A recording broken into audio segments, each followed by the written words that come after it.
নমস্কাৰ the prime শ্ব'লৈ স্বাগতম ষ্টুডিঅ'ত মই পাপৰি আৰু প্ৰতিদিনৰ দৰে আজিও আমি বিশেষকৈ অনাগত নিৰ্বাচনৰ সন্দৰ্ভত আমি আলোচনা কৰিবলগীয়া বিষয় বহুত আছে আৰু সেই বিষয়সমূহ সামৰি আমি আজিৰ আলোচনা আৰম্ভ কৰিম মোৰ সৈতে অতিথি থাকিব আৰু মই অতিথিসকলৰ সৈতে আপোনালোকক পৰিচয় কৰাই দিম আৰু বিশেষভাৱে যেহেতু আমি জনাই গৈছো যে এলায়েন্স বিশেষকৈ মিত্ৰতা প্ৰসংগ এইবেলে নিৰ্বাচনত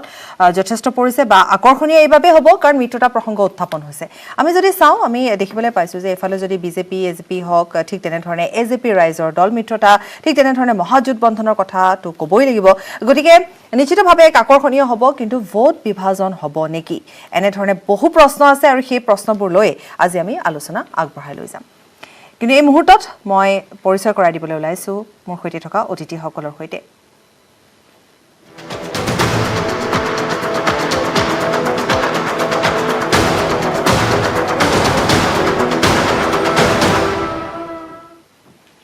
মোৰ সৈতে মোৰ কাষতে আছে দুলু আহমেদ এজেপিৰ তৰফৰ পৰা মোৰ সৈতে আছে ডক্টৰ দেৱজিৎ মহন্ত বিজেপিৰ মুখপাত্ৰ মোৰ সৈতে আছে মানৱজ্যোতি কলিতা কংগ্ৰেছৰ তৰফৰ পৰা আৰু দীপাংকৰ কলিতা ৰাইজৰ দলৰ হৈ গতিকে আলোচনা আমি আগবঢ়াম আৰু যদি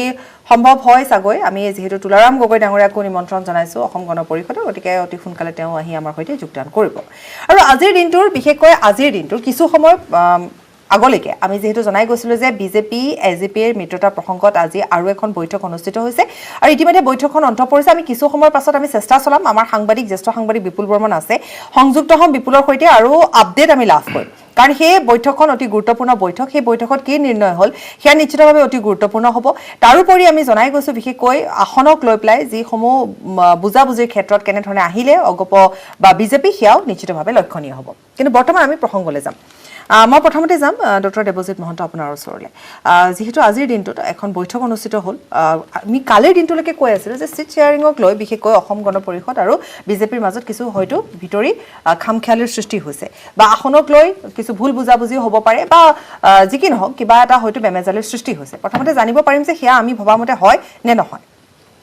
নে ডিপ্ল'মেটিক এনচাৰ দিব আপুনি চাগে এতিয়া ডেফিনেটলি আপুনি কোনটো এনচাৰ বিচাৰিছে সেই হিচাপে মই সঁচাটো বিচাৰিছোঁ সঁচাটো এইটোৱে যে সেই ক্ষেত্ৰত আমাৰ কোনো ধৰণৰ এতিয়ালৈকে বিসংগতি বা তেনেকুৱা হোৱা নাই আমি প্ৰথমৰ পৰাই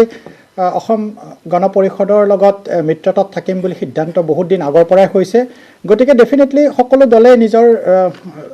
হেৰি কৰিবই দল আসন বিচাৰে গতিকে এই ক্ষেত্ৰত আমি নিশ্চিত যে অতি সোনকালে আপোনালোকে এটা সুখবৰ ভাল খবৰ এটা পাব চিট শ্বেয়াৰিঙৰ ক্ষেত্ৰত যিটো আপোনালোকে ভাবি আছে তেনেকুৱা ধৰণৰ নহয় আমি সমিল মিলৰ জৰিয়তে একো তেনেকুৱা এটা সংবাদ আহিব আৰু আন এটা কথা এই চিট শ্বেয়াৰিঙৰ বিষয় প্ৰসংগতে যদি মই লক্ষ্য কৰি আৰু এটা কথা ক'ব খুজিছোঁ আজি যদি আপোনালোকে লক্ষ্য কৰে যে আমাৰ কংগ্ৰেছৰ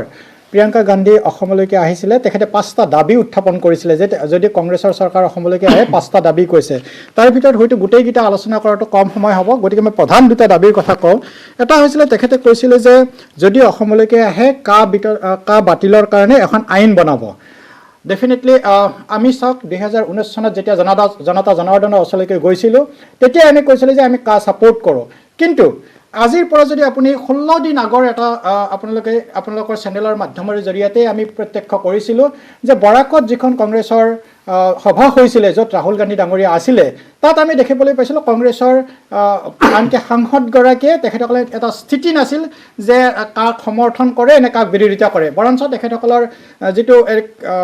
কা বিৰোধী যুৱে যেতিয়া গামোচা পিন্ধিছিলে তেখেতে কিন্তু সেই গামোচাখন পিন্ধা নাছিলে গতিকে বেলেগৰ কথা ক'ব যোৱাৰ আগতে ঘৰৰ কথাটো ঠিক কৰি ল'লে ভাল তেখেতসকলে বৰাকত এনেকুৱা হয় বৰাকত তেখেতসকলে কাক ছাপোৰ্ট কৰে ব্ৰহ্মপুত্ৰ ভেলীত তেখেতসকলে বিৰোধ কৰে গতিকে এটা দুটা স্থিতিত তাতকৈ এটা স্থিতি আহিলে ভাল দ্বিতীয়তে ডাঙৰীয়া সেই প্ৰসংগটোলৈ যোৱাই নাই আমি প্ৰিয়ংকা গান্ধী প্ৰসংগটোলৈ আমি যাম প্ৰিয়ংকা গান্ধী প্ৰসংগটোলৈ কাৰণ আপোনালোকৰ তৰফৰ পৰা মন্ত্ৰী ডক্টৰ হিমন্ত বিশ্ব শৰ্মায়ো আজি ভাষ্য প্ৰদান কৰিছে সংবাদ মাধ্যমৰ আগত জনাইছে যে ষ্টাৰ কেম্পেইনাৰ যিমানেই নানক লাগিলে গতিকে সেইসমূহৰ ওপৰত আমি আলোচনা নিশ্চয় আগবঢ়াম কিন্তু আজি আমাৰ বিষয়টোৱে হৈছে বিশেষকৈ আসনক লৈ কাৰণ আমি দেখিবলৈ পাইছোঁ যে বৰহমপুৰক লৈও আপোনালোকৰ কিছু কথা আহি পৰিছে বিজেপিয়ে বিচাৰিছে বুলিও এক প্ৰকাৰ ওলাইছে তাৰোপৰি আনহাতে অসম গণ পৰিষদৰ বহু সংখ্যক যিসকল সদস্য তেওঁলোক কিছু কিছু ঠাইত ক্ষুণ্ণ আনহাতে বিজেপিৰো ক্ষুণ্ণ কাৰণ আমি যদি চাওঁ তেতিয়াহ'লে দেখিবলৈ পোৱা গৈছে যে য'ত অসম গণ পৰিষদৰ আছিল ত'ত দেখিবলৈ পোৱা গৈছে বিজেপিয়ে বৰ্তমান তাত এটা নিজৰ এটা প্ৰভাৱ বিস্তাৰ কৰিবলৈ সক্ষম হৈছে গতিকে সেই বস্তুবিলাকৰ বাবে এই যে প্ৰাৰ্থী তালিকাখনত প্ৰভাৱ পৰিব পাৰে নেকি ডেফিনেটলি চব দলে নিজৰ আসন বিচাৰিব এইটো এটা এটা স্বাভাৱিক প্ৰক্ৰিয়া নিৰ্বাচনৰ আগত চবেই ক'ব বিচাৰে যে এই সমষ্টিটোত আমি জয়ী হ'ম, এইটো এটা স্বাভাৱিক প্ৰক্ৰিয়া। কিন্তু এটা কথা ঠিক যে আপুনি যদি চাই অনাগত মানে আগত হৈ যোৱা নিৰ্বাচন কেন্দ্ৰিক যদি আপুনি চাই, হয়তো বহুতে বিচাৰিব পাৰে বা বহুত আমাৰ মিত্ৰশক্তিয়ে বিচাৰিব পাৰে, কিন্তু এবাৰ আমি যেতিয়া সমিল মিলৰ মাজেৰে এটা সিদ্ধান্তত উপনীত হয়, তাৰপিছত যদি চাই আমাৰ কোনো ধৰণৰ কেতিয়াও আমাৰ প্ৰাৰ্থিত্ব প্ৰত্যাশীয়ে গৈ পেলাই বিৰোধী পক্ষত জইন কৰা নাই বা নিৰ্দলীয়ভাৱে খেলা বহুত কম। ঠিক আছে, মই আপোনাৰ ওচৰলৈ যাম আকৌ। মানৱজ্যোতি কলিতা আছে আমাৰ সৈতে কংগ্ৰেছৰ তৰফৰ পৰা। আপোনাৰ ওচৰলৈ এবাৰ আহিছোঁ। আপোনালোকে ষ্টাৰ কেম্পেইনাৰ আনিছে, প্ৰিয়ংকা গান্ধী আহিছে। আজি প্ৰিয়ংকা গান্ধীয়ে বিশেষকৈ আমি দেখুৱাইছিলোঁ যে কেনেধৰণে চাহ বাগানলৈ গৈছিলে, চাহ শ্ৰমিকসকলৰ সৈতে তেওঁলোকে কথা পাতিছে। এইবিলাক নিৰ্বাচনৰ পূৰ্বে একোটা ৰাইজক আকৰ্ষণ কৰিবলৈ পন্থা অৱলম্বন কৰিছে নেকি, নে সঁচাকৈ তেনেধৰণে ৰাইজে এতিয়া আকৌ আভুৱা ভাবিব নেকি, তেনেকুৱা ধৰণৰ কিছু কথা আছে নেকি? মুঠে নাই, তেনেকুৱা কথা নহয়। অন্তৰে আহিছে নেকি?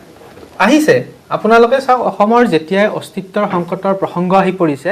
তেতিয়া সেই মুহূৰ্ততে কংগ্ৰেছ দলৰ শীৰ্ষ নেতৃত্ব, ৰাষ্ট্ৰীয় নেতৃত্বই অসমৰ শীৰ্ষ নেতৃত্বই অসমৰ ৰাইজৰ হকে থিয় দিছে। তেনে প্ৰসংগতে প্ৰিয়ংকা গান্ধী ডাঙৰীয়া, ৰাহুল গান্ধী ডাঙৰীয়া আজি আহি আমাৰ অসমীয়া মানুহৰ মাজত আপোনাৰ চাহ বাগানৰ ভিতৰত প্ৰত্যেকটো জাতি জনগোষ্ঠীক এটা সন্মান জনাবলৈ তেনেকুৱা ধৰণে এটা প্ৰচেষ্টা অব্যাহত কৰিছে। গতিকে এয়া কোনো নিৰ্বাচনী বৈতৰণি পাৰ হোৱাৰ কুচকাৱাজ নহয়। ইয়াৰ আগতেও বহুত সময়ত বহুত আমাৰ নেতৃবৃন্দ আহিছে, ৰাষ্ট্ৰীয় নেতৃত্ব আহিছে। আপোনালোকে প্ৰিয়ংকা গান্ধীক ফ'কাছ কৰি কুৱেশ্যন এটা উপস্থাপন কৰিছে। হয়, আমাৰ তেখেত এটা শীৰ্ষস্থানীয় নেত্ৰী, কিন্তু আমাৰ তেনেকৈ বহুত নেত্ৰী নেতা আহি আছে। আচ্ছা, আপোনালোকৰ লগত কথা আছে বহুত পাতিবলগীয়া। মই দুলু আহমেদ ডাঙৰীয়া আপোনাৰ ওচৰলৈ আহিছোঁ। হাজোত দেখিবলৈ পোৱা গৈছে যথেষ্ট পৰিমাণে আপোনাৰ প্ৰভাৱ বিস্তাৰ হৈছে। আমাৰ হাতত কিছু ভিজুৱেলছ আছে, আমি দেখুৱাম যদি সম্ভৱ হয়। গতিকে তাত দেখিবলৈ পোৱা গৈছে আপুনি কিছু ৰেলী কৰিছে, আপুনি খোজকাঢ়ি আপুনি পদযাত্ৰা কৰিছে, আৰু সেই সমূহত যথেষ্ট সংখ্যক লোকৰ সমাগম হোৱাও দেখিবলৈ পোৱা গৈছে। আপুনি অত্যন্ত আত্মবিশ্বাসী হৈ পৰিছে নেকি? আত্মবিশ্বাসীৰ কথা ক'বলৈ গ'লে অকণ ব্যাখ্যাটো আগবঢ়াব লাগিব। হাজোৰ প্ৰেক্ষাপটটো চাব আপুনি, সমগ্ৰ অসমৰ নিৰ্বাচনৰ ক্ষেত্ৰত হাজো সদায় ব্যতিক্ৰমী এটা সিদ্ধান্ত লয় ৰাইজে। আপোনাক মই এটা সৰু উদাহৰণ দিওঁ, মই মোৰ প্ৰসংগটো বাৰু পিছলৈ আনিম। 2011 চনৰ কথা। 2011 চনত হাজোৰ প্ৰাৰ্থী কংগ্ৰেছ প্ৰাৰ্থী আছিলে কিৰীট চলিহা ডাঙৰীয়া। কিন্তু কিৰীট চলিহা বুলি ক'লে আৰু মই চিনাকি দিব নালাগে, সমগ্ৰ অসমৰ ৰাইজে চিনি পায়, কাৰণ তেখেতে প্ৰয়াত ভূপেন হাজৰিকা ডাঙৰে গুৱাহাটী লোকসভা চিটটোত পৰাজয় কৰিছিলে। কৰাৰ পাছত সেইজন ব্যক্তিয়ে 2011 চনত হাজো সমষ্টিত নিৰ্বাচন খেলিছিলে কংগ্ৰেছৰ পৰা, আৰু ভোট পালে তেখেতে 27,000। কিন্তু ৱেবটো আছিল কংগ্ৰেছৰ সপক্ষে। কংগ্ৰেছৰ 78 চিট আসন পাইছিলে, আৰু 78ৰ ভিতৰত কিৰীট চলিহা ডাঙৰীয়া কিন্তু হাজোত হাৰি থাকিলে, আৰু তেখেতে ভোট পাইছিল অনলি 27,000। তাৰমানে চাওক, কিৰীট চলিহা ডাঙৰীয়াৰ এটা নিজা ভোট ধৰি লওক 15,000 মান তেওঁ এজ এ মেন ব্যক্তি হিচাপে পাইছে, আৰু কংগ্ৰেছৰ ভোট সেই ৱেবৰ সময়ত 12,000, মানে 27,000, কাৰণ এটা খুব ৱেব আছিলে, যাকে প্ৰাৰ্থিত্ব দিছিলে কংগ্ৰেছে সেই প্ৰাৰ্থীয়ে জিকিছিলে।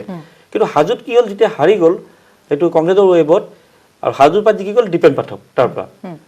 অসমত এজনে ইণ্ডিপেণ্ডেণ্ট MLA দিছে দীপেন পাঠকে। গতিকে হাজোৰ ৰাজ্যৰ সিদ্ধান্তটোৰ কথা আপুনি অকণমান চিন্তা কৰক। তাৰ দ্বিতীয়তে কি হ'ল, 2016 যেতিয়া মই খেলিলোঁ নিৰ্বাচন, কংগ্ৰেছৰ পৰা খেলিলোঁ, মই খেলোঁতে তাতে কিন্তু মই কংগ্ৰেছৰ যিটো ভোট বেংক ক'লোঁ, সেই 12,000, দলীয় ভোট 12ৰ পৰা 15,000, সেইখিনি ভোট, তাকো ৱেবৰ কথা কৈ আছোঁ মই, 11ত ৱেব আছিলে। কিন্তু মই যেতিয়া নিৰ্বাচন খেলিলোঁ, মই কিৰীট চলিহা ডাঙৰতকৈ মই 20,000 ভোট বেছি পালোঁ, প্ৰায় 47,000 ভোট পালোঁ মই। মোৰ নিশ্চয় এটা কিবা তাত গণভিত্তি আছে। তাৰপিছত আকৌ লোকসভাত মই মোৰ নেতৃত্বতে লোকসভা নিৰ্বাচনত তাত মই কেম্পেইনিং কৰিছিলোঁ, 71,000 পালোঁ। এতিয়া আপুনি চাব যে মই যিটো আত্মবিশ্বাসী, মই এনেই আপুনি যিকোনো প্ৰাৰ্থীক সুধিব সকলোৱে ক'ব জিকিম বুলি, কিন্তু এই সমীক্ষাটো কোনো দেখাব নোৱাৰিব। তাত আপোনাক মই কথা এটা কওঁ, যোৱাবাৰ ভোট পুলিং হৈছিলে হাজো সমষ্টিত 1,35,000, আৰু তাৰে ভিতৰত বিজেপি পালে 53,000, আৰু মই পালোঁ 47,000, আৰু অন্য নুৰুল হুছেইন ডাঙৰীয়া ভোট বিভাজন কৰিব খেলিছিল। এইটো সকলোৱে জানে যে সংখ্যালঘু ভোট বিভাজন কৰিবৰ কাৰণে তেখেতক বিজেপিৰ পক্ষে কৰিছিলে। তাৰপিছত তেখেতে 16,000 ভোট পালে, মোতকৈ 30,000 ভোট 31,000 ভোট কম পাইছে তেখেতে। পোৱাৰ পাছত এতিয়া তেখেতক আকৌ তেখেতে খেলে নেখেলে এইটো বিজেপি অগবৰ বাৰু অভ্যন্তৰীণ বিষয়, মই মাত পাতিব নাযাওঁ। কিন্তু কথাটো হ'ল যে 1,35,000ত বিজেপিয়ে পালে 53,000, খুব ৱেব আছিলে তেতিয়া। মই দুলু আহমেদে পালোঁ 47,000। আমাৰ সেইখিনি সময়ত মই কংগ্ৰেছৰ প্ৰাৰ্থী আছিলোঁ, কংগ্ৰেছৰ বিপক্ষে বঁটা এটা আছিলে। থকাৰ পিছত এইবাৰ আপুনি চাব, যিটো 1,35,000 ভোটটো এইবাৰ 1,40,000 হ'ব। 1,40,000ত এইটো খুব গুৰুত্বপূৰ্ণ কথা, কাৰণ আজি হাজো ৰাইজৰ স্থানীয় ৰাইজে চাই আছে এই প্ৰগ্ৰেমটো। বিজেপিৰ সেই ৱেবটো এইবাৰ নাই বিজেপি 53,000 ভোট নাপায় খুব বেছি 40,000 পাব আৰু কংগ্ৰেছৰ মই আপোনাক যিটো ক'লো ৱেবত 12,000 ভোট পাইছিলে 2011 কিপ চলিয়া ডাঙৰীয়া আৰু তেখেতে ব্যক্তি হিচাপে 15 পাইছিলে যদি এজিপিয়ে খেলে মই কৈ আছো আপোনাক কথাটো তেখেতে ৱেবত যেতিয়া 12,000 পাইছে কংগ্ৰেছৰ ধৰি লওক এতিয়া ৱেব নাই যদি 12,000টো আৰু কমিবহে গতিকে কংগ্ৰেছক মই খুব বেছিকৈ বেছি 10,000 ধৰিলো বিজেপিক 40,000 ধৰিলো ঠিক আছে 50,000 ভোট আৰু তাতে হাজুত কি হৈ যায় কিছুমান ইণ্ডিপেণ্ডেণ্ট খেলা কিছুমানক ভোট বিভাজন কৰিব খেলা তেনেকা মই আৰু 10,000 ভোট ধৰিলো 60,000 হ'ল ভোট পুল হ'ব 1,40,000 কিমান বাছি থাকিল 80,000 ভোট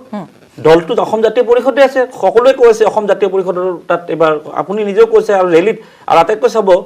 এই ৰেলীত যে মানুহবোৰ ওলাইছে এনে সাধাৰণতে মেল মিটিং হলে গাড়ী দিব লগা হয় গাড়ী দিলে মানুহবিলাক নিজে আহে তেনেকুৱা এটা পৰিৱেশ থাকে কিন্তু এই যে মই আজি যিটো 20টা পঞ্চায়তত কাৰ্যসূচী কৰিছো তাত এতিয়ালৈ মোৰ 6টা পঞ্চায়তত শেষ হৈছে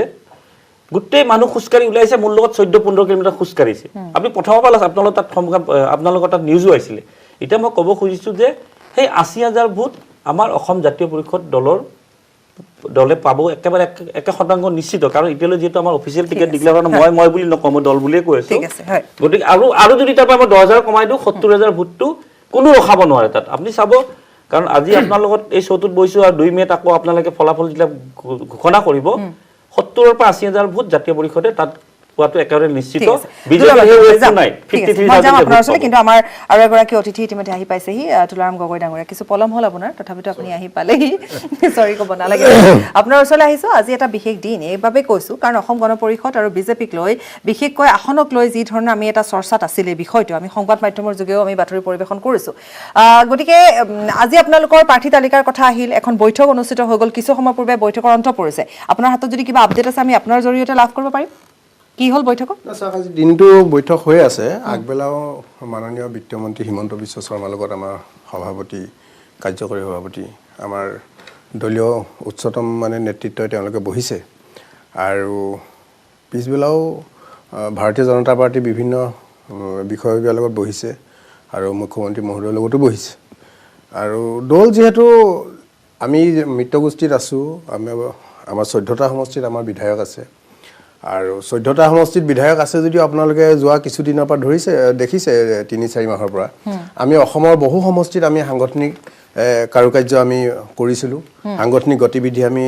বঢ়াই দিছিলো আৰু সেইকাৰণে আমাৰ বহু সমষ্টিত আমাৰ টাৰ্গেট আছে আমি বহু সমষ্টিত খেলিম বুলি আমি ইতিমধ্যে আমি সাজু হৈছো ঠিক তেনেকৈ আমাৰ 14টা সমষ্টিত যিসকল আমাৰ বিধায়ক আছে আমাৰ দখলত থকা 14টা সমষ্টিটো ভাৰতীয় জনতা পাৰ্টি তেওঁলোকৰ সাংগঠনিক গতিবিধি স্থবিৰ কৰা নাই তেওঁলোকো কৰি আছে গতিকে সেই 14টাটো তেওঁলোকে হয়তো কাৰোবাৰ বিচাৰিছে খেলিবলৈ মনস্থ কৰিছে আৰু ভাৰতীয় জনতা পাৰ্টিৰ দখলত থকা হয়তো ক'বাতো আমাৰ দলে খেলিবলৈ মনস্থ কৰিছে এই দুয়োটা বিষয় আসলতে এতিয়া আমাৰ প্ৰাৰম্ভিক পৰ্যায়ত আলোচনা প্ৰায় 95% আমাৰ কমপ্লিট হৈছে 95% আলোচনাত খুব মই যেহেতু আগবেলা আলোচনাত আমি নিজে আছিলো মুঠতে আপোনালোকে বিচাৰা ধৰণে তেনে ধৰণে আলোচনালৈ আহিছেনে কাৰণ মন্ত্ৰী ডক্টৰ হিমন্ত বিশ্ব শৰ্মা খুব এতিয়া মই আপোনাক গোটেই ফ্ৰেম এটা ক'ব পৰা অৱস্থাত নাই খুব পজিটিভলি আপোনাক এইটো ক'ব পাৰোঁ মই খুব পজিটিভলি আগবাঢ়িছে আৰু এইটোতো এনেকুৱা কথা নহয় ভাৰতীয় জনতা পাৰ্টি আমাক টিকেট নিদিয়ে আৰু অসম গণ পৰিষদে ভাৰতীয় জনতা পাৰ্টিক টিকেট নিদিয়ে আমি কিমানখন আসনত খেলিম সেইটো সিদ্ধান্ত হোৱাৰ পিছত আমাৰ কোনে খেলিব আমাৰ দলে দিব গতিকে এতিয়া আমি কিমানখনত খেলিম সেই কথাটো ইতিমধ্যে প্ৰায় ফাইনেলাইজ হওঁ কিন্তু মই আপোনাক ক'ব পৰা অৱস্থাত নাই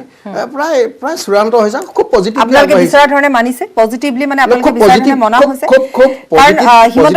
মন্ত্ৰী হিমন্ত বিশ্ব শৰ্মাই কৈছিলে যে মিত্ৰ দল গতিকে কিছু এৰা ধৰা মাজত চলিব লাগিব এৰা ধৰাটো হ'ব লাগিব এৰা ধৰাটো হ'বই এৰা ধৰা হ'ল বুলি আমি এনেকুৱা হ'ব পাৰে এইটো আপোনাক ফাইনেলি মই ক'ব নোৱাৰো মই কোৱাৰ মোৰ ইতিমধ্যে এতিয়ালৈকে মই কৰ্তৃত্ব সেইটো পোৱা নাই এনেকুৱাটো হ'ব পাৰে আমাৰ 2-এটা সিট তেওঁলোকলৈ যাব পাৰে তেওঁলোকৰ 2-এটা সিট আমালৈ আহিব পাৰে এনেকুৱা হ'ব পাৰে একো নাই এতিয়া কোনো ঠাইত ধৰি লওক আপোনালোকৰ যেহেতু 14টাত কোনো ঠাইত এতিয়া বিজেপিও নিজৰ কিছু শক্তি প্ৰদৰ্শন কৰিবলৈ সক্ষম হৈছে গতিকে এনেকুৱা নহয়তো যে তেওঁলোকে বিজেপি দখলত থকা আমাৰ শক্তি প্ৰদৰ্শন কৰিবলৈ সক্ষম হৈছো যেনে চাবুৱা এনেকুৱা ধৰণৰ মই বহু সমষ্টিৰ নাম ক'ব পাৰিম ঠিক আমাৰ দখলত থকা সমষ্টিবিলাকতো ভাৰতীয় জনতা পাৰ্টি মানে তেওঁলোকৰ সাংগঠনিক গতিবিধি একদম তুংগত ৰাখিছে গতিকে দুয়ো পক্ষ এই মিত্ৰতাবিলাকত বাৰু মনৰ ভিতৰত ক্ষোভ থাকিলেও মানে বাহিৰত বৰ মিঠাকে ক'ব লগা হৈ যায় ন নহয় কথাটো তেনেকুৱা উপায় নাই। যেনে প্ৰশ্নটো চাওক, উত্তৰ আপুনি তেনেকৈ আমি দিলে মোক। মিত্ৰ গোষ্ঠীত আছো আমাৰ এৰা ধৰা কিছুমান থাকিবই আমাৰ বেদনা কিছুমান থাকিবই কিন্তু এটা বৃহত্তৰ স্বাৰ্থত কিছুমান ক্ষুদ্ৰ বেদনা আমি পৰিহাৰ কৰিব লাগিব মই এজন অতিথিৰ ওচৰলৈ যোৱাই নাই ৰাইজৰ দলৰ দীপাংকৰ কলিতা ডাঙৰীয়া বহু সময় আপোনাক মই ৰখাইছো তাৰ বাবে মই আচলতে ক্ষমা প্ৰাৰ্থী যি কি নহওক ৰাইজৰ দলৰ কি ইস্যু থাকিব পাৰে কাৰণ ৰাইজৰ দল অসম জাতীয় পৰিষদত আমি যদি চাওঁ যে আমি দেখিবলৈ পাইছোঁ তেওঁলোকে যথেষ্ট গ্ৰাউণ্ডত তেওঁলোকে কাম কৰা দেখিবলৈ পাইছোঁ বা লুৰিণজ্যোতি গগৈ ডাঙৰীয়াকো আমি দেখিছোঁ ৰাইজৰ দলৰ ক্ষেত্ৰত কালি আমি দেখিলোঁ যে লুৰিণজ্যোতি গগৈ অখিল গগৈৰ সৈতে সাক্ষাৎ কৰিলে তেওঁলোকে নতুন কিছু সমীকৰণ আৰম্ভ কৰিছে গতিকে আপোনালোক আগবাঢ়িছে কেনেকুৱা অকল আপোনালোক কেনেকৈ আগবাঢ়িছে সেয়া কওক জাতীয় পৰিষদৰ কথা ক'ব নালাগে হয় চাওক আজি আমাৰ দলৰ মাননীয় সভাপতি অখিল গগৈ ডাঙৰীয়াই অসমৰ সমূহ বিৰোধী ৰাজনৈতিক দললৈ এখন মুকলি চিঠি তেখেতে প্ৰকাশ কৰিছে যিখনত তেখেতে অসমত এখন কা বিৰোধী চৰকাৰ গঠন কৰাৰ স্বাৰ্থত আৰু সাম্প্ৰদায়িক ফেচিষ্ট শক্তিসমূহক উৎখাত কৰাৰ স্বাৰ্থত অসমৰ সমূহ বিৰোধী ৰাজনৈতিক দলক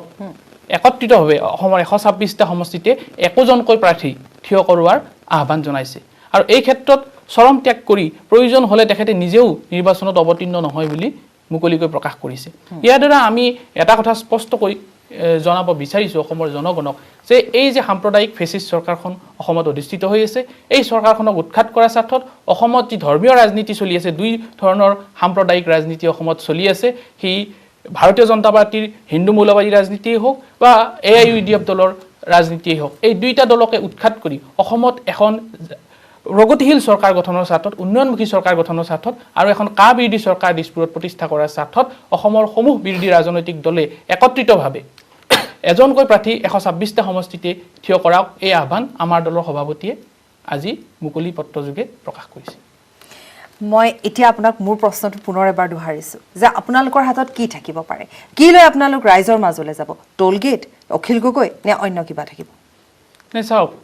আমাৰ ৰাইজৰ দলৰ মূল বিষয়টোৱে হ'ল উন্নয়ন আমি উন্নয়নৰ ওপৰত আৰু লগতে আমি এটা কথা কৈছোঁ যে অসমত এখন সুস্থ প্ৰগতিশীল আঞ্চলিক জাতীয়তাবাদী চৰকাৰ দিছপুৰত প্ৰতিষ্ঠা কৰাটো 2021 নিৰ্বাচনৰ পিছত এইটো উদ্দেশ্য নিশ্চয় ৰাইজৰ মাজলৈ আপোনালোক কেনেকৈ যাব সেই প্ৰশ্নৰ উত্তৰ মই আপোনাৰ পৰা পুনৰ সুধিম আৰু আমি এতিয়া অন্য এটা বিষয়লৈ আহোঁ মই তুলাৰাম গগৈ ডাঙৰীয়া আপোনাৰ ওচৰলৈ যাম লগতে মই যিহেতু দেৱজিৎ মহন্ত ডাঙৰীয়া আপোনাৰ পৰাও জানিম দুলু আহমেদ আপোনাৰ পৰাও জানিম যে উজনি অসম বা মধ্য অসম সাধাৰণতে এটা ফেক্টৰ হৈ পৰে নিৰ্বাচনৰ সময়ছোৱাত আমি যদি চাই যে যেতিয়া তাতে যিটো দলে তাত প্ৰভাৱ বিস্তাৰ কৰিবলৈ সক্ষম হয় সিয়ে কিন্তু চৰকাৰ গঠন কৰিবলৈ সক্ষম হয় গতিকে আপোনালোকৰ কেনেকুৱা ধৰণৰ এজেণ্ডা আছে উজনি অসমত কাৰণ উজনি অসমত যদি আমি চাওঁ তেতিয়াহ'লে সাধাৰণতে আমি চাহ শ্ৰমিক চাহ মজদুৰসকলৰ ইস্যুটোৱে আমি এটা ডাঙৰ ইস্যু বুলি লওঁ কিন্তু বানপানী সমস্যাও এটা অন্য সমস্যা যাৰ সমাধান আজিলৈকে কোনো এখন চৰকাৰে উলিয়াব নোৱাৰিলে সেই বিষয়টো লৈ পেলাই কাৰণ যেতিয়া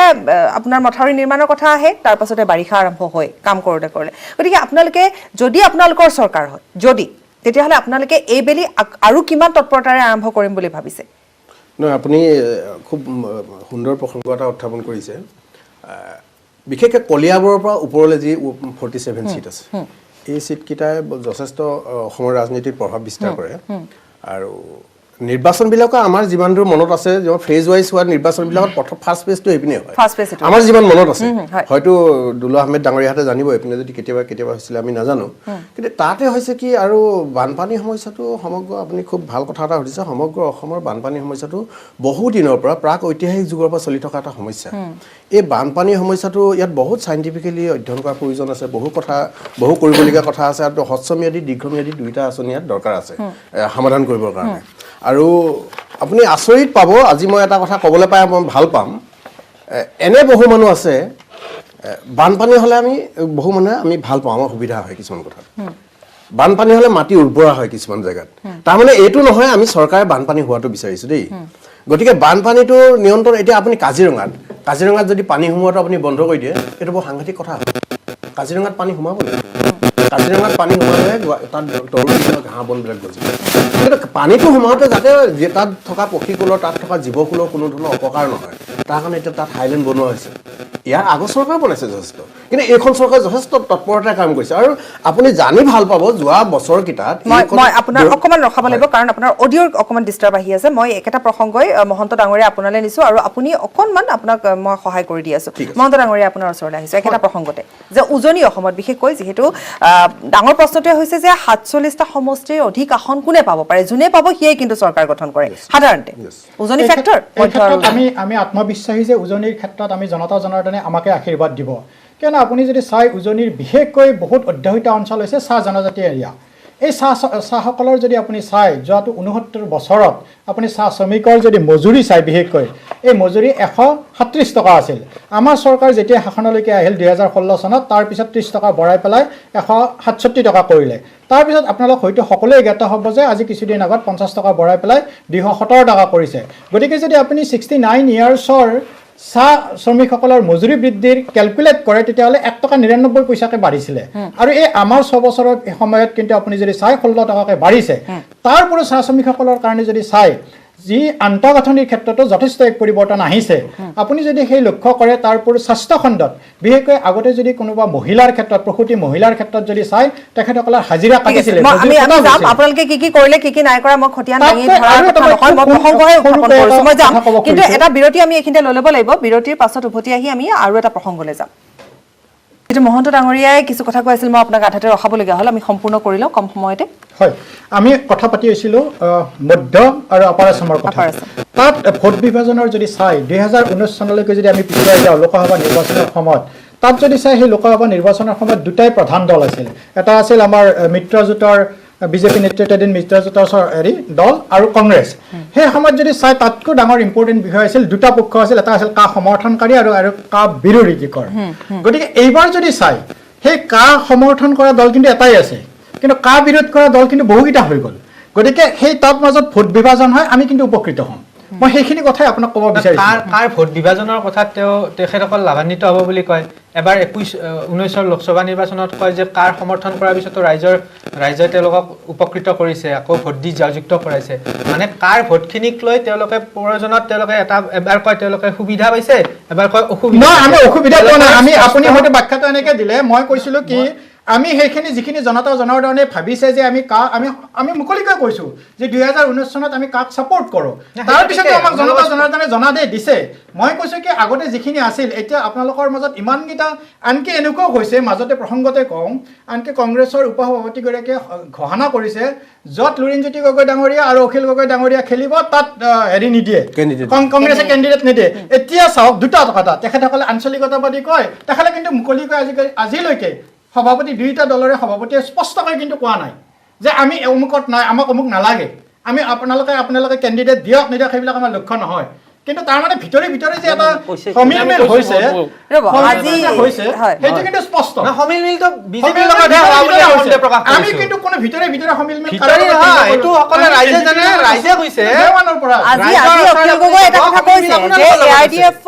এআইডিএফ যদি নাথাকিলেহেঁতেন তেওঁলোক আপোনালোকৰ সৈতে সামিল হল তেখেতসকলে কৈছিলে যে এই দুইগৰাকী যদি কেণ্ডিডেট নিদিয়ে তেতিয়াহ'লে লাগিছিল আপুনি বুজাব কি বিচাৰিছে আপুনি স্পষ্টকৈ বুজাই দিয়কচোন কথা আপুনি এতিয়া এআইডিএফৰ প্ৰসংগটো আনিছে যদি এআইডিএফৰ প্ৰসংগৰে সকলোৱে কি কৰি আছে এআইডিএফক ৰাজনৈতিকভাৱে এটা পলাৰাইজেশ্যনৰ কথা এটাত তেওঁলোকে চিন্তা চৰ্চা কৰি আছে একাংশ ৰাজনীতিবিদে আমাৰ বিৰোধী শক্তিবিলাকে তো আপুনি চাওক যে এতিয়া আপোনালোকে কোনো কিয় নকয় যে বিপিএফৰ বিজেপিয়ে কি কৈ আছে বিজেপিয়ে আপোনালোকৰ মিত্ৰ দলৰ খুব সমিলমিলেৰে খুব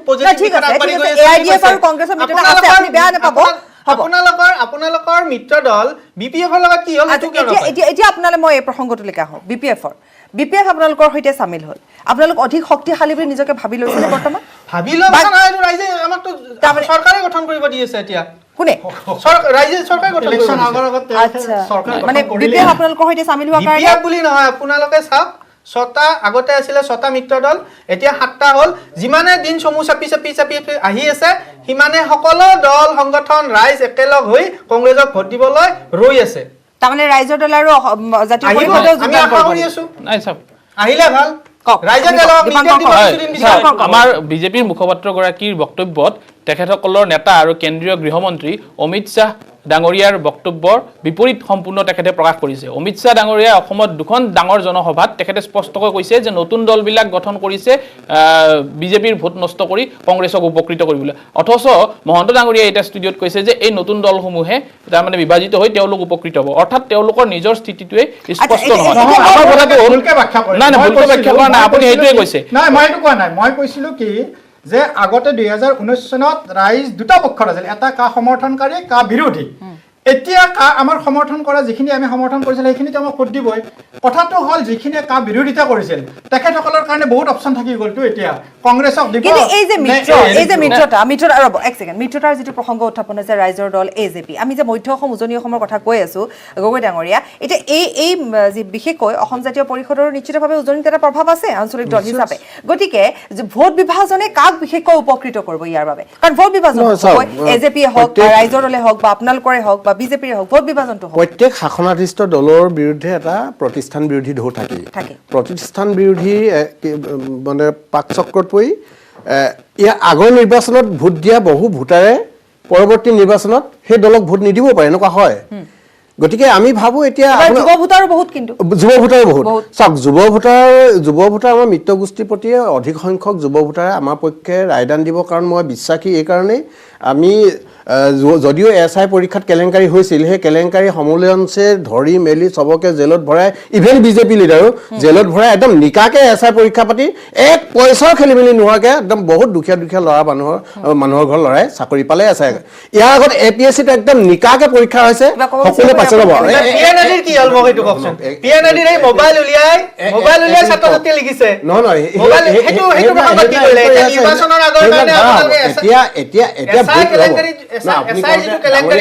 মই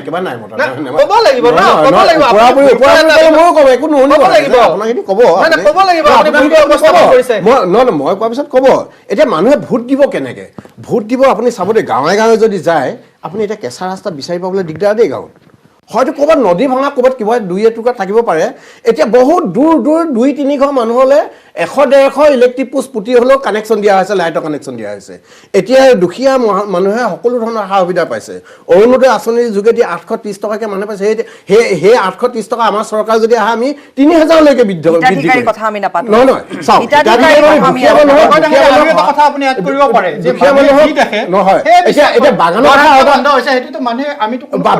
বাগানৰ আৰু এটা কথা মই এড কৰিব বিচাৰিছোঁ, যিহেতু উজনি অসমৰ বহু বাগানৰ সংখ্যা আছে। বাগানত বা ইয়াৰ আগতে চৰকাৰবিলাকে আপুনি দেখিছিলে নে এনেকুৱা আপুনি মোক বানপানী প্ৰসংগটো আমাৰ আধৰুৱাৰ কিন্তু এইখিনি এটা বিৰতি আমি লৈ ল'ব লাগিব। গতিকে আমি এইখিনিতে চমু বাণিজ্যিক বিৰতি লৈছোঁ। উদ্দেশ্য খন্তেক বিৰতিৰ পাছত ইতিমধ্যে আমি মধ্য আৰু উজনি অসমৰ প্ৰসংগ উত্থাপন কৰিছোঁ যে ভেটি কাৰ আছিল, ভেটি কাৰ হ'বগৈ। গতিকে দেখিবলৈ পোৱা যায় যে প্ৰথম পৰ্যায়তে আচলতে এখন পৰিষ্কাৰ ছবি আমি সাধাৰণতে দেখিবলৈ পাওঁ যে কোন দলে চৰকাৰ কৰিবগৈ পাৰে। নামনি অসমৰ কথা যদি আমি আহোঁ, তাত আকৌ এখন বেলেগ ছবি দেখিবলৈ পোৱা যায়। কংগ্ৰেছ আৰু AIDFৰ ভেটি আছে তাত। গতিকে এই ক্ষেত্ৰত অসম জাতীয় পৰিষদে কেনেধৰণে নিজৰ সেই স্থান ল'ব পাৰিব, সেয়া নতুন দল হিচাপে কি ক'ব আপুনি সেই ক্ষেত্ৰত? মই প্ৰথমে উজনিৰ পৰা মানে আপুনি দুলু আহমেদ হিচাপে তাত, মই হাজোৰ কথা যদি প্ৰসংগজনীয় আনাওঁ, দুলু আহমেদ হিচাপে আপুনি তাত প্ৰভাৱ বিস্তাৰ কৰিব পাৰিছে নে অসম জাতীয় পৰিষদৰ প্ৰাৰ্থী হিচাপে? এতিয়ালৈকে দিয়া নাই, যদি দিয়ে তেতিয়া নহয়। এটা কথা চাওক, এটা কথা নিশ্চিত, অসমৰ ৰাইজে এখন জাতীয়তাবাদৰ চৰকাৰ বিচাৰিছে। আৰু অগপ দলটোক আগতে ৰাইজে ভাল পাইছিলে, এইটো আৰু আগৰ কথা আছিলে। কিন্তু অহা নিৰ্বাচনৰ পিছত আপুনি চাব ফলাফলত অগপৰ পৰিস্থিতি খুব বেয়া হ'ব। গগৈ ডাঙৰীয়া, মই অকণ ব্যাখ্যাটো আগবঢ়াব দিয়ক, মাজতে আকৌ গগৈ ডাঙৰীয়া কৈ দিলে মোৰ কোৱাত অসুবিধা হ'ব, মোক কৈ ল'ব দিয়ক আগে। এতিয়া মই প্ৰথমে উজনিৰ পৰা আহোঁ। উজনিত ধৰি লওক যোৱাবাৰ বিজেপিৰ খুব এটা ভাল ফলাফল হৈছিলে। আৰু বিজেপিৰ আমাৰ মহন্ত ডাঙৰীয়া বহি আছে, তেখেতে যিখিনি কৈ আছিল যে আমাৰ মানে উন্নয়নৰ অসমখন কি ধৰণে উন্নয়ন কৰিছে, কেনেকৈ আগুৱাই লৈ গৈছে কৈ আছিল। কিন্তু তেখেতৰ মন্তব্যত এটা কথা তেখেতে ক'লে, উজনিৰ কথা আপুনি যেতিয়া সুধিলে, তেখেতে কিন্তু আত্মবিশ্বাসী বুলি কৈছে, নিশ্চিত বুলি কোৱা নাই। কিন্তু যদি ইমানে ভাল কাম কৰিছিল, তেখেতৰ শব্দটো কিন্তু নিশ্চিত হ'ব লাগিছিল। মই হ'লে কিন্তু মই নিশ্চিত বুলি ক'লোঁ হয়। গতিকে তেখেতসকলৰো বিজেপিৰো এটা ভিতৰি ভয় এটা আছে উজনিত, যে কিবা এটা নিশ্চয় এটা গণ্ডগোল হ'ব। আৰু গণ্ডগোলটো কাৰ লগত হ'ব? কংগ্ৰেছৰ লগত কেতিয়াও নহয়। মই মহাজোঁটবন্ধনটো এতিয়া আপোনাক কৈ আছোঁ। এইটো যিটো মহাজোঁটবন্ধন কংগ্ৰেছ, UDF আৰু বিজেপি, হাগ্ৰামা তিনিটা মই বাৰু অজিত ভূঞাৰ এইটো গণমঞ্চ নে কি মই দলটোৰ কোনো ৰেজিষ্ট্ৰেশ্যন নাই কোনো চিম্বল নাই কি ক'ৰ পৰা কেনেকা 13জন 14জন মানুহে চলাই আছে আঞ্চলিকতাবাদী নহয়, এইটো ৰাষ্ট্ৰীয়তাবাদী হ'ব লাগিছিল কোনটো? দলটোৰ নাম এই অজিত ভূঞাৰ নাই অজিত ভূঞাৰ দলটো বাদ দিয়ক তাৰ অজিত ভূঞা তেখেতে আঞ্চলিকতাবাদী আপুনি চাব- ৰাষ্ট্ৰীয়তাবাদীৰ লগত যোগ হৈছে এতিয়া চাব মই আপোনাক কথাটো কৈ দিওঁ এতিয়া এই যিটো মিত্ৰতা CPM সেইটোতো আপোনালোকৰ বিজেপিৰো হৈছে ন বিজেপিও এজিপিৰ হৈছে সেইটো কি হ'ব সেইটো প্ৰশ্নৰ উত্তৰ দিয়ক আপুনি BPF ক আপোনালোকে যদি অজিত ভূঞা কংগ্ৰেছৰ লগত লগ লাগিলে তেওঁলোকৰ নামটো ৰাষ্ট্ৰীয়তাবাদী নাম দিব লাগে মই কথাটো কৈ আছো। এজিপিৰ নামটো আপুনি কি কৰিব মই মোক ব্যাখ্যাটো আগবঢ়ালে তোমাৰ উত্তৰটো নাথাকিব মোক ব্যাখ্যাটো আগবঢ়াই ল'ব দিয়ক এতিয়া ৰাইজৰ দলটো হৈ গ'ল নতুন দল আমাৰটোও নতুন দল এতিয়া ৰাইজৰ দলৰ বহুতে ঠাট্টা কৰিছে যে ৰাইজৰ দলৰ চিম্বল নাই কিমান আমাকো ঠাট্টা কৰিছিল কেইদিনমান আগত 700 ভোট পাব চিম্বল নাই ৰেজিষ্ট্ৰেশ্যন নাই আজি ফ্লেগখন অপেনিং কৰিছে কালি অমুক অপেনিং কৰিছে 700 ভোট চান্দা পাৰ্টি বিভিন্ন ধৰণৰ ঠাট্টা কৰিছিলে এতিয়া কথাটো হৈ গ'ল যে ৰাইজৰ দলক লৈ কিনে ৰাইজৰ দলৰ কোনো অস্তিত্ব নাই বুলি কৈ আছে যদি ৰাইজৰ দলৰ অস্তিত্ব নাই কংগ্ৰেছৰ যিটো মহাজোঁট অজিত ভূঞাৰ দলটোক খাঙৰি লোৱাৰ কাৰণটো কি মই বুজি পোৱা নাই কাৰণ অজিত ভূঞাৰ দলটোৰ কোনো অস্তিত্বই নাই আৰু অজিত ভূঞা ডাঙৰীয়াক সাংসদ কোনে বনাইছিলে এই কংগ্ৰেছ আৰু UDF মিলি বনাইছিল তেখেতক কি দল খুলিবৰ কাৰণে কৰিছিলে নেকি দল খুলিবলৈ নিশ্চয় কৰা তেখেতে কংগ্ৰেছৰ লগত থাকিয়ে যিহেতু তেখেতে কংগ্ৰেছ আৰু UDFৰ সমৰ্থন লৈ সাংসদ হৈছিলে তেওঁ দল খুলি এতিয়া তেওঁ বাৰ্গেনিং কৰি আছে গতিকে এই মহাজোঁটৰ অজিত ভূঞা দলটো বাদ দিয়ক UDF এটা সাম্প্ৰদায়িক শক্তি বুলি সকলোৱে গম পাইছে UDF থকাৰ কাৰণে আমাৰ অলপ আগে মহন্ত ডাঙৰে যিটো কথা ক'লে যে আমাক প্ৰস্তাৱ দি আছে আমি কোনো ধৰণৰ ৰিপ্লাই দিয়া নাই প্ৰস্তাৱও দি আছে আমাক ধমকিও দি আছে তেখেতসকলে প্ৰস্তাৱ দিছিলে যে আহক একফালে কংগ্ৰেছে কয় যে আমি এশখনৰ ওপৰৰ আসন পাম চৰকাৰ গঠন কৰিম আকৌ আমাক কয় যে মিত্ৰতাত আহক আকৌ প্ৰদ্যুৎ বৰদলৈ ডাঙৰীয়াৰ মন্তব্য আজি দুদিন আগে মই দেখিছিলোঁ তেখেতে কয় সদ্ভাৱনা দেখাই আছো সৰলতা দেখাইছো দুৰ্বলতা বুলি নাভাবিব আৰে তোমাক কোনে দেখাব দিছে সৰলতা দুৰ্বলতাৰ কথা কাক কৈ আছে আমিতো তেখেতসকলে প্ৰস্তাৱ দিছে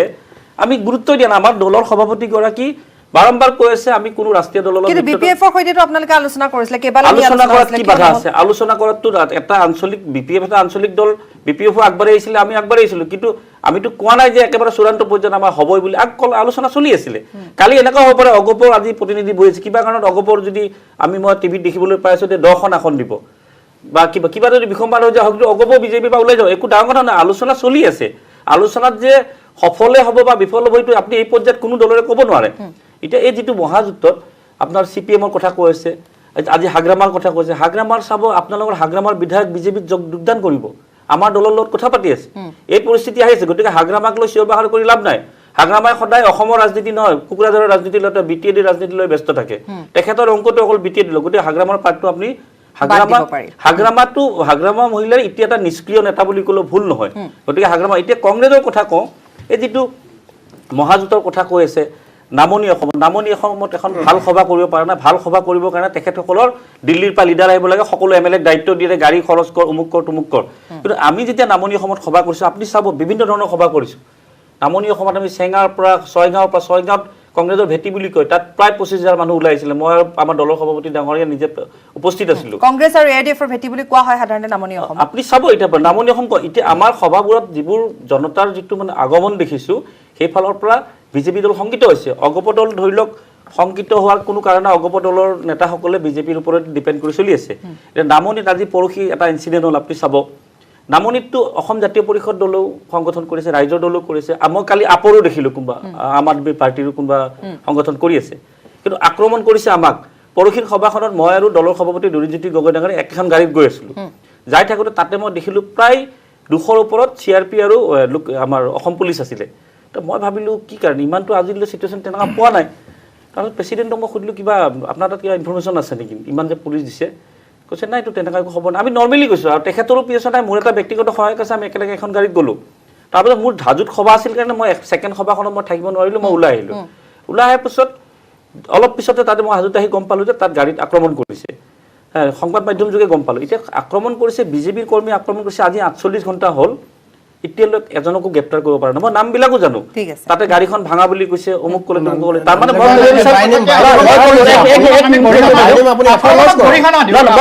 কিন্তু ন গৰিহণাটো আপুনি যদি ইমানে নিশ্চিত আপুনি চিনি পায় এইটো প্ৰশাসনৰ দায়িত্ব এইটো প্ৰশাসনৰ দায়িত্ব মোৰ দায়িত্ব নহয় আপুনি জানে এজ এ কনচাৰ্ন চিটিজেন এইটো শুনক এজাহাৰ দুখনকৈ দিছো দুখনকৈ এজাহাৰ দিছো নহয় মন ডাঙৰীয়া শুনক দুখনকৈ এজাহাৰ দিছো 48 নহয় এনেকুৱা আক্ৰমণ আমি সকলোৱে আক্ৰমণ কৰি দিওঁ আপুনি যদি নাম ধাম জানে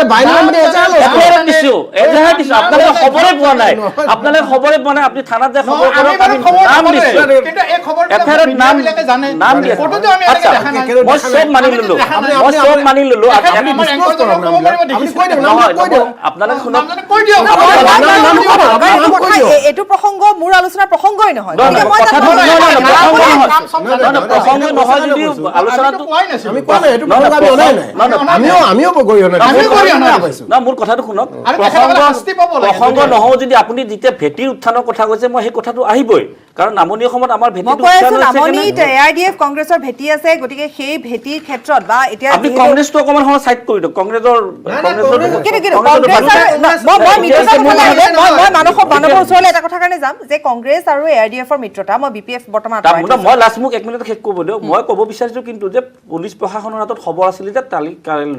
পৰহিৰ ঘটনাটোত তেখেতসকলে কিবা এটা গণ্ডগোল হ'ব বুলি এটা তেখেতসকলে জানিছিল আগতীয়াকৈ খবৰ আছিলে কিন্তু আজিলৈ 48 ঘণ্টা হৈ গ'ল আপোনালোকে নামৰ কথা কৈছে থানাত খবৰ কৰক নামো দিয়া আছে কাৰ নেতৃত্বত কেনেকুৱা হৈছে এইটো মোৰ দায়িত্ব নহয় ন সেইটো আপোনালোকক মই জানো মই এই মুহূৰ্তত মই কিয় কম মইতো প্ৰশাসনৰ লগত জড়িত নহয় আমি পাতি আছে সেই কথাটোৰ পৰা মই ক'ব বিচাৰিছো যে নামনি অসমত আমি শক্তিশালী স্থিতি আক্ৰমণ কৰিছে আক্ৰমণ কৰাৰ কাৰণে এই বিজেপি দলে সংযুক্ত হয় বিজেপিৰ দলে আক্ৰমণ কৰিছে 100% নাই 100% কৰিছে নহয় অনুমানিক এটা ধাৰণা যি কি নহওক যেহেতু এইটো আমাৰ আপুনি কৈ আছে অলপ আগতে কৈছে আক্ৰমণকাৰী মই কৈছে কংগ্ৰেছ আমাৰ কোনো ইস্যুৱে নহয় ইস্যু নহয় অসমৰ ৰাইজে কংগ্ৰেছক উৎখাত কৰিছে এতিয়া পৰৱৰ্তী নিৰ্বাচন চাওক মন্ত্ৰতাত যিমানে যি নকওক আমি সেই কংগ্ৰেছৰ নিচিনা 100 আসন আমি মহাজোঁট বন্ধন অমুক এইবিলাক কোনো দল অস্তিত্ব নাথাকা দল লৈ মহাজোঁটৰ কথা কৈ লাভ নাই কংগ্ৰেছে যিমানে নিচৰক কিন্তু পৰৱৰ্তী নিৰ্বাচন আপোনালোকে আমাৰ দলৰ প্ৰতি শংকিত হৈছে এইটো নিশ্চিত যাৰ কাৰণে আত্মবিশ্বাস শব্দটো কৈছে আপুনি নিশ্চিত শব্দটো আপুনি ক'ব পাৰে আপুনি হয়তো শব্দৰ কৰিব জানে সেইকাৰণে কথা আপোনাৰ শব্দৰ ওপৰত কৈছো মানৱৰ ওচৰলৈ যাম যিহেতু আমি মিত্ৰতা প্ৰসংগ আমি মিত্ৰতাৰ কথাই পাতি আহিছো এলায়েন্সৰ কথাই আমি পাতি আহিছো গতিকে আপোনালোক আজি আপোনাক দেখিছো আপুনি অতি আত্মবিশ্বাসী যে বিপিএফ আপোনালোকৰ লগত সামিল হৈ গ'ল গতিকে আপোনালোক এনেকুৱা হৈ গৈছে যেন বিপিএফ সামিল হৈ গ'ল গতিকে এবাৰ চৰকাৰ আপোনালোকৰে কিন্তু আপোনালোকৰ আন এক মিত্ৰ এআইডিএফ যাক লৈ আপুনি ইতিমধ্যে বহুখিনি কথাই ক'লে তাত দেখিবলৈ পোৱা গৈছে আজিও সেই একেটা বাইটে আমাৰ হাতলৈ আহিছে যে দলগাঁৱৰ পৰা আহিছে দলগাঁৱতো কোৱা হৈছে যে যিজন কংগ্ৰেছৰ প্ৰাৰ্থী আছে ইলিয়াছ আলীয়ে ইতিমধ্যে কৈছে যে তাত এআইডিএফৰ কোনো কথাই নাই প্ৰসংগই নাই অৰ্থাৎ এই যে ভিতৰৰ খামখেয়ালি ক্ষোভ সেইবোৰ আপোনালোকৰ এতিয়াও চলিয়ে আছে তাৰ মাজত বিপিএফ সামিল হৈছে এতিয়া কি বিপিএফ সামিল হোৱাৰ কাৰণে এআইডিএফ আপোনালোকৰ কাৰণে বৰ বিশেষ এটা মিত্ৰ হৈ নাথাকিবগে নেকি সকলো মিত্ৰতাত আমাৰ চাওক মিত্ৰতাত বিপিএফ এআইডিএফ বুলি কথা নহয় 7টা দল আছে কিন্তু এইকেইটা লগ হোৱাৰ কাৰণে আপোনালোক ইমান শক্তিশালী হৈছে ইমানখিনি আপোনালোকে মহাজোঁট বন্ধন গঠন কৰিবলগীয়া হৈ গৈছেগে নাই বিজেপিৰ কাৰণে আমি কৰা নাই নহয় আপুনি ভুলকৈ ক'লে নহ'ব নহয় ৰাইজে আহ্বান জনাইছে আচ্ছা ৰাইজে আহ্বান জনাইছে বিক্ৰী কৰিব দিব খোজা এআইডিএফৰ লগত লগ হোৱাৰ কাৰণে নাই জাতি কেতিয়াও কোনে বিক্ৰী কৰিছে বিক্ৰীতক বিক্ৰী কৰিছে না আপুনি এআইডিএফ এটা দল যে আইএমডিটিৰ বিৰুদ্ধে মই আইএমডিটিৰ আসল মিনিংটো যদি আপুনি গম পায় তেতিয়া গম পাব আপুনি আইএমডিটিৰ আপুনি জাতিটোক বিক্ৰী কৰিব কৈছিল আৰু কথা আপোনালোকৰ ভেটি হৈছে ভেটি কোনে বিক্ৰী কৰিছে গম পায় না জাতি মাটি ভেটি কোনে বিক্ৰী কৰিছে আৰু শংকৰদেৱ কলাক্ষেত্ৰত নি পেলাই মিউজিয়াম কৰিব খোজে কোনে দলৰ লগত আপোনালোক লগ হৈছে না কোনে চাইন দিছে আপোনালোকৰ বিজেপি বিধায়কে চাইন দিছে আৰু সেইখন শুনক বিজেপি বিধায়কে চাইন দিছে আপুনি নিজে পতা জ্বলাত নিজে ফচি মৰিছে নিজৰ হাতত নিজে মাৰি আছে আপোনালোকে পাব আৰু এটা মই খুব গুৰুত্বপূৰ্ণ কথা কওঁ এইটো মানে নামনি অসমৰ কথাটোৱে কওঁ মই নামনি প্ৰসংগ আপুনি নামনি প্ৰসংগ কওঁ 2012ত এটা কুকুৰাঝাৰত বহুত ডাঙৰ গণ্ডগোল এটা হৈছিলে কংগ্ৰেছ চৰকাৰ আছিল তেতিয়া আৰু মই ক'ব পাৰোঁ কিয় কংগ্ৰেছৰ সমালোচনা মই কিয় কৰিম কাৰণ মই কোনো মন্ত্ৰী বিধায়ক নাছিলোঁ গতিকে মই যদিও দলটোত আছিলোঁ মই ক্ষমতাত নাই গতিকে মোক ক'লে মোক কোনো দুখ দিবও নোৱাৰে 2012 চনত কাৰ নেতৃত্বত সংখ্যালঘু প্ৰায় 2000ৰ ওপৰত তাতে হত্যা হৈছিল সেই কথা অসমৰ ৰাইজে ভালদৰে জানে, নামনি অসমৰ। আৰু সেই কাৰ নেতৃত্বত এই ঘটনা তাত সংঘটিত হৈছিল আৰু সেই নেতৃত্ব বৰ্তমান কাৰ লগত এলায়েন্স কৰিছে অসমৰ সংখ্যালঘু ৰাইজে পুৰা লক্ষ্য কৰি আছে। সেইটো আৰু মই বুজাই ক'ব নালাগে।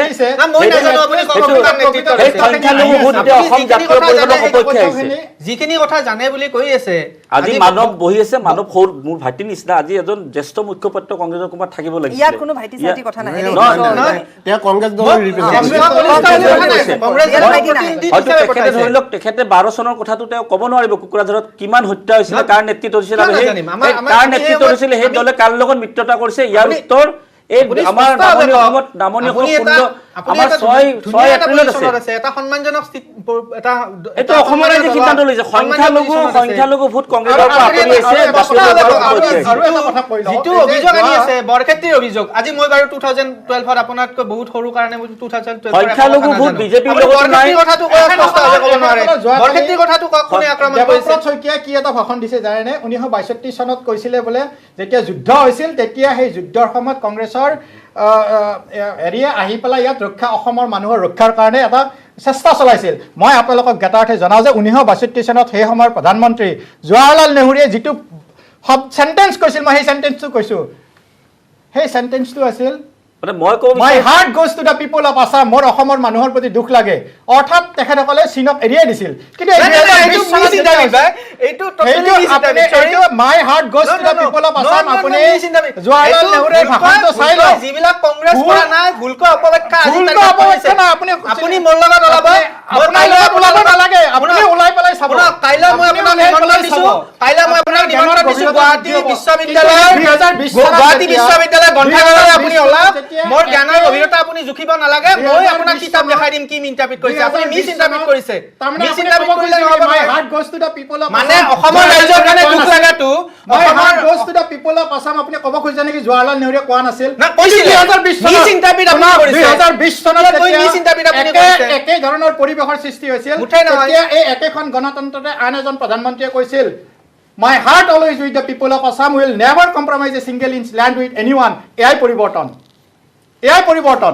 আপুনি মিছ ইণ্টাৰপ্ৰিট কৰিছে। অসমীয়া মানুহৰ কাৰণে দুখ লাগিছে,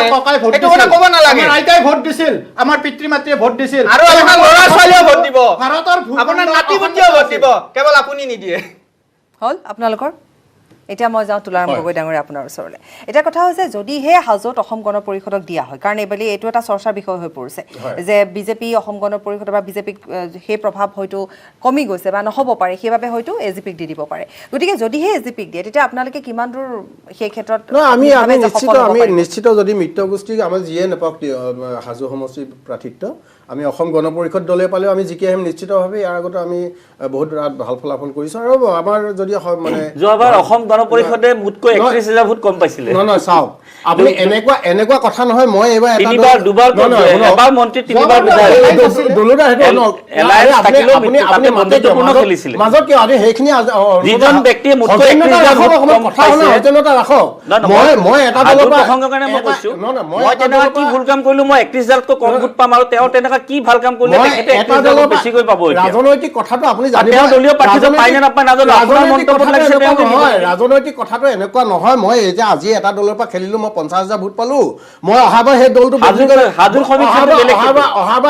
বদলি কৰি বেলেগ এটা 50,000 ভোট দিব, এনেকুৱা নহয় দেই। আপুনি ক'ৰবাত জইন কৰিব গোটেই মানুহখিনিয়ে গৈ আপোনাক ভোট দিব, সেই কথাটো নহয়। কিন্তু প্ৰত্যেক মানুহৰ বিচাৰ বিবেক থাকে, প্ৰত্যেক মানুহৰ চিন্তা চৰ্চা থাকে। হাজো কথাটো মোক নিশিকাব, মই সমগ্ৰ অসমৰ কথা জানো। বহুত দিন জাতীয় জীৱনত জড়িত আছিলো, আমি জানো। এই কথাটো নহয় আপুনি 50,000 ভোট পাইছিল, এইবাৰ আপুনি কংগ্ৰেছ দল বাদ দি নতুন দললৈ আহিলে গোটেই 50,000 আপোনাৰ ভোট দিব, তেনেকুৱা কি কেমেষ্ট্ৰি আছে কওকচোন? এইটো নহয়। গতিকে মানুহে ভোট দিব ইউনিয়ন চাই, মানুহে ভোট দিব চৰকাৰৰ কাম কাজ চাই। মানুহে শিক্ষা, স্বাস্থ্য, খোৱা বোৱা, যাতায়াত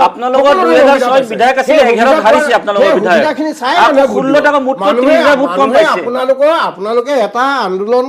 দুমাহ আন্দোলন কৰি হোৱা এটা দলক দুমাহ এটা ধ্বংসাত্মক আন্দোলন কৰি হোৱা এটা দলক মানুহে কেতিয়া ভোট নিদিয়ে মানুহে এখন সুস্থিৰ চৰকাৰ বিচাৰিব সুস্থিৰ চৰকাৰ বিচাৰিবলৈ হ'লে ভাৰতীয় জনতা পাৰ্টি মিত্ৰ গোষ্ঠীৰ চৰকাৰ দলকে আপুনি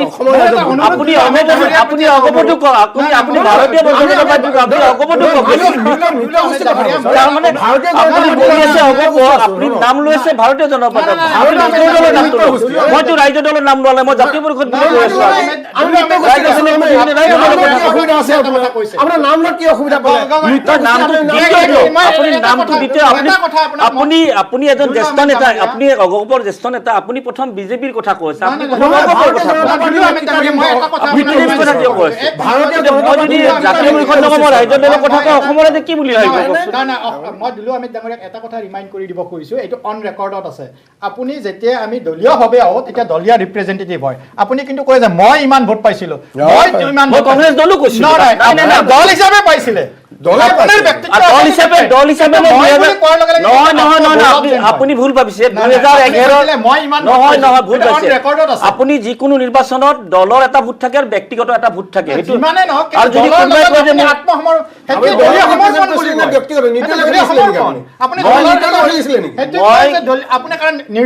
এই প্ৰশ্নটোকে মই দুলু আহমেদ ডাঙৰীয়াক প্ৰথমতে কৰিছিলোঁ যে এজেপি বুলি নে দুলু আহমেদ বুলি ৰাইজে ভোট দিব মই উত্তৰটো কি দিছিলোঁ মই বুলি কৈছিলোঁ মই কি কৈছিলোঁ দলীয় প্ৰাৰ্থী ঘোষণা হোৱা নাই যদি আমাৰ দল বুলি কৈছে হঠাৎ এটা ঠাইৰ এখন ঠাইৰ হাজোৰ মানুহখিনিৰ মাজত হঠাৎ এটা নতুন দল অসম জাতীয় পৰিষদ যিটো দলক মানুহে এতিয়ালৈকে নাজানে গতিকে কংগ্ৰেছক জানে কংগ্ৰেছৰ তাত ভেটি আছে নথকা নহয় গতিকে হঠাৎ সেই দল নতুন দল এটাক মানুহে গ্ৰহণ কৰিব নে দুলু আহমেদক মানুহে গ্ৰহণ কৰিব সেই প্ৰশ্নটোৰ উত্তৰ মই আপোনাৰ পৰা বিচাৰিছিলোঁ আৰু কথা প্ৰসংগত আপুনি গৈ গৈ এতিয়া নোকোৱাকেও মানে আওপকীয়াকৈ আপুনি এইটোৱে বুজালে যে দুলু আহমেদৰহে তাত প্ৰভাৱ আছে শুনক মই এইটো কথা ক'লে মই কিয় মানো মই 16 নিৰ্বাচনটোত কথা কৈছিলোঁ যে কিৰিপ চলিয়া ডাঙৰীয়া ব্যক্তিগত মানুহ হিচাপে এটা 15,000 মান ভোট পাইছিলে আৰু সেই তেখেতৰ কংগ্ৰেছ হিচাপে 12,000 ভোট পাই 27,000 ভোট পাইছিলে কিন্তু দুলু আহমেদে যেতিয়া নিৰ্বাচন কৰিছে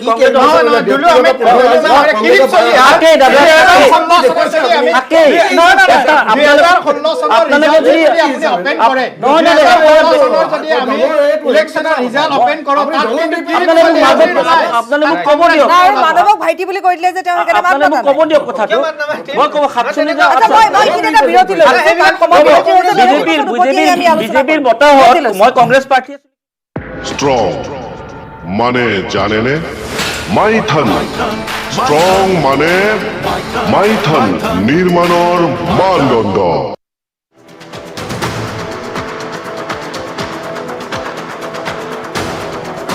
আহিছোঁ আৰু ইতিমধ্যে আমি যি আলোচনাৰ বিষয়বস্তু বাছি লৈছিলোঁ তাৰ পৰা আমি যথেষ্ট ফালৰি কাটিছোঁ কিন্তু যি কি নহওক যিহেতু নিৰ্বাচনৰ বতৰ গতিকে আমি সকলো বিষয় সামৰি ল'বই লাগিব নে কি কয় গগৈ ডাঙৰীয়া আচ্ছা মই দীপাংকৰ কলিতা আপোনাৰ ওচৰলৈ আহিছোঁ ৰাইজৰ দল গতিকে ৰাইজৰ দলো এটা নতুন দলে এটা নতুন আঞ্চলিক দল এজেপিৰ সৈতে আপোনালোকে মিত্ৰতা কৰিছে গতিকে এই মিত্ৰতা আপোনালোকে নিশ্চিতভাৱে যথেষ্ট আত্মবিশ্বাসেৰে আগবাঢ়িছে আপোনালোকৰ মূল ইছ্যু বহুত থাকিব পাৰে তাৰ ভিতৰত কিন্তু অখিল গগৈ বৰ্তমান জেলত থকাটোৱে এটা হয়তো আন এটা বিষয় হ'ব পাৰে মই ইছ্যু বুলি নকওঁ যিয়ে হয়তো আৱেগিকভাৱে ৰাইজৰ মাজলৈ আপোনালোকক লৈ যোৱাত সহায় কৰিব কাৰণ এতিয়াও যদি আমি সাধাৰণভাৱে যাত্ৰা কৰোঁ টোলগেটত পইচা দিব ওলাওঁতে মানুহে অখিল গগৈৰ নাম কোৱাও মই শুনিছোঁ যে অখিল গগৈ থকা হ'লে হয়তো টোলগেটখনৰ এই পইচা লোৱা কথাটো মানে নহ'লগৈহেঁতেন তেওঁ প্ৰতিবাদ কৰিলেহেঁতেন গতিকে সেই কথাবোৰৰ মাজেৰে আপোনালোকে সাধাৰণ ৰাইজৰ মাজলৈ যাবলৈ পাৰিব বা সক্ষম হ'ব বুলি ভাবিছেনে চাওক আমাৰ কৃষক শ্ৰমিক খাটি খোৱা মানুহৰ অন্ন বস্ত্ৰ বাসস্থান শিক্ষা আৰু সংস্থাপনৰ যিবোৰ সমস্যা সেই সমস্যাসমূহেই আমাৰ ৰাইজৰ দলৰ মূল বিষয় আজি আমাৰ কৃষিত আমাৰ খেতিয়কসকলৰ আমাৰ যি ভূমিৰ সমস্যা আজি ভূমিপট্টাৰ সমস্যা আছে আমাৰ জলসিঞ্চনৰ সমস্যা আছে এই বিভিন্ন সমস্যা জৰ্জৰিত হৈ আছে আজি যিখন চৰকাৰ চলি আছে তেখেতসকলে আজি যিবিলাক আঁচনি বা হিতাধিকাৰী সৃষ্টি কৰিছে কিন্তু মই এটা কথা মনত কৰি দিব বিচাৰিছোঁ যে 2016 চনৰ নিৰ্বাচনৰ প্ৰাক মুহূৰ্তত ভাৰতীয় জনতা পাৰ্টীয়ে যিখন ভিজন ডকুমেণ্ট তেখেতসকলে উলিয়াইছিল তাত 476টা প্ৰতিশ্ৰুতি তেখেতসকলে দিছিলে সেই 476টা প্ৰতিশ্ৰুতিৰ মাত্ৰ 5টা প্ৰতিশ্ৰুতি সম্পূৰ্ণৰূপে যোৱা 5টা বছৰত তেখেতসকলে কাৰ্যকৰী কৰিলে আৰু 425টা প্ৰতিশ্ৰুতি তেখেতসকলে একেবাৰে পালন নকৰিলে তাৰ ভিতৰত তেখেতসকলে 17টা প্ৰতিশ্ৰুতিত সম্পূৰ্ণৰূপে ইউ টাৰ্ণ ল'লে আপুনি আজি দেখিছে যে 2019 চনৰ 15 ফেব্ৰুৱাৰীতে তেওঁলোকে 6 জনগোষ্ঠী জনজাতিকৰণৰ মন্ত্ৰীগোটৰ প্ৰতিবেদন দিল্লীলৈ পঠোৱাৰ কথা আছিল কিন্তু আজি কুপতি তেওঁলোকে 6 জনগোষ্ঠী জনজাতিকৰণৰ বিষয়টোত মন্ত্ৰীগোটৰ প্ৰতিবেদন দিল্লীলৈকে নপঠিয়ালে আজি আজিৰ যোৱা এবছৰ আগত আমাৰ অসম চুক্তিৰ 6 নং দফাৰ প্ৰতিবেদন যি বিপ্লৱ শৰ্মা কমিটিৰ প্ৰতিবেদন অসম চৰকাৰক দাখিল কৰাৰ পিছতো আজিলৈকে তাৰ ওপৰত কোনো কাৰ্যকৰী ব্যৱস্থা নহল অথচ তেখেতসকলৰ কেন্দ্ৰীয় গৃহমন্ত্ৰীগৰাকীয়ে দাড়ি কমা ফুল ষ্টপ সলনি নকৰাকৈ তেখেতসকলে এই অসম চুক্তিৰ 6 নং দফা কাৰ্যকৰী কৰিম বুলি প্ৰতিশ্ৰুতি দিছিল এনেকৈ ধৰি এশএবুৰি সমস্যা যি সমস্যা তেখেতসকলে জাতি মাটি ভেটি ৰক্ষাৰ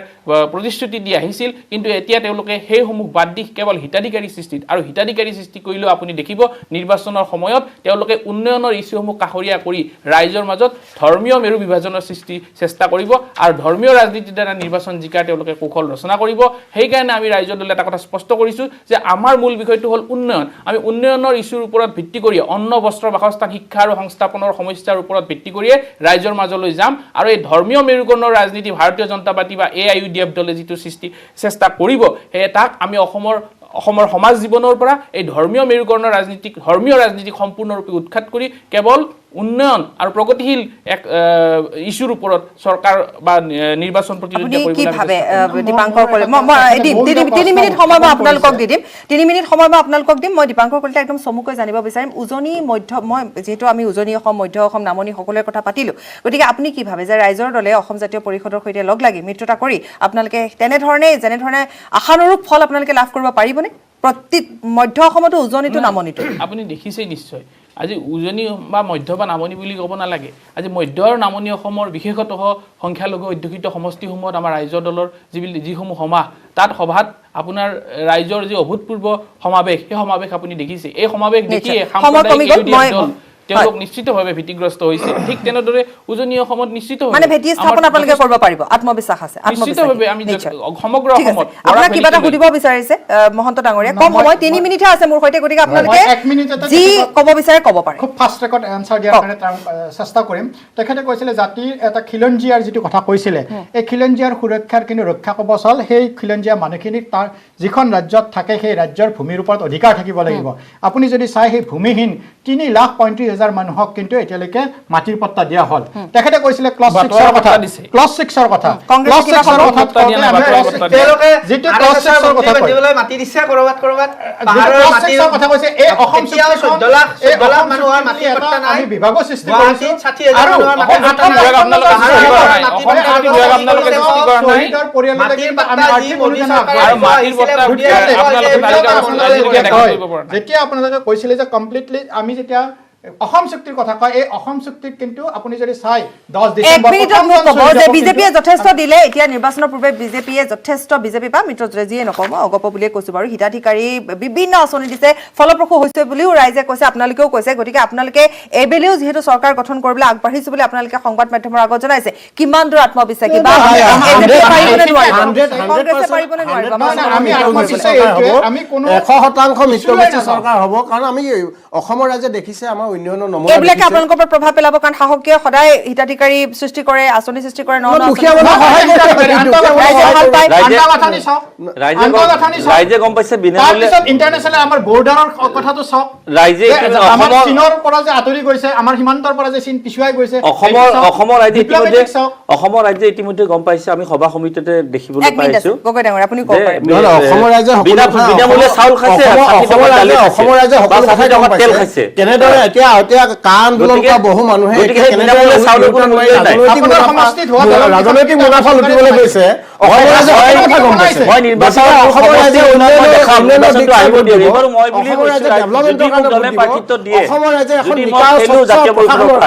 আপোনালোকৰ জালুকবাৰীৰ লগতে হাজো সমষ্টিৰ উন্নয়ন ৰাজনীতিলৈ আহক অসমৰ ৰাইজে উন্নয়নৰ ধাৰা কংগ্ৰেছৰ লগত মিত্ৰজোঁটৰ হ'ব কংগ্ৰেছ নেতৃত্বাধীন মিত্ৰজোঁটৰ হ'ব কিয় চাওক কংগ্ৰেছক প্ৰথম ৰাইজে মিত্ৰজোঁটক সমৰ্থন কৰি আছে। দ্বিতীয় কথা, কংগ্ৰেছক জিকোৱাৰ আগতে বিজেপিক পৰাভূত কৰিবলৈ কংগ্ৰেছে একো কাম কৰিব নালাগে, বিজেপিয়ে নিজে কৰি আছে। ভুৱন পেগুৱে মিচিং সম্প্ৰদায়ক আপোনাৰ প্ৰতাৰণা কৰিছে। আজি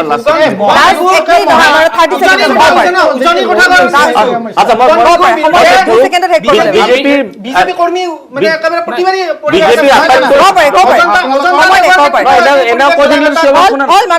আপুনি কওক দীপাংকৰ, সময় নাই। আমি বিচাৰো যে অসমৰ 126টা সমষ্টিতে এখন কা বিৰোধী চৰকাৰ গঠনৰ স্বাৰ্থত উমৈহতীয়া প্ৰাৰ্থী বিৰোধীসকলে প্ৰক্ষেপ কৰিব। মহন্ত ডাঙৰীয়া বহুত কৈছে, মই নিদিওঁ। গগৈ ডাঙৰীয়া, এতিয়া আপোনালোকে দেখিছে কা আন্দোলন আমি অসম গণ পৰিষদ দলৰ কা আমি অসমত প্ৰযোজ্য হোৱাটো নিবিচাৰো। হয়। আৰু কা আন্দোলনকাৰী বহুতে এতিয়া আহি আমাৰ অসম গণ পৰিষদ দল ভাৰতীয় জনতা পাৰ্টি গতিকে আমাৰ চৰকাৰ যে আহিব মিত্ৰ এবাৰ বিজেপি আৰু এজিপিৰ মিত্ৰজোঁট আটাইতকৈ ক্ষতি হ'ব তেখেতসকলে যিটো মাইক্ৰ' ফাইনেন্সৰ লোন মাফ কৰি দিম বুলি কৈছিলে সেইটো কৰিব পৰা নাই, চাৰ্টিফিকেট দিব পৰা নাই। আটাইকেইগৰাকীকে ধন্যবাদ, নমস্কাৰ।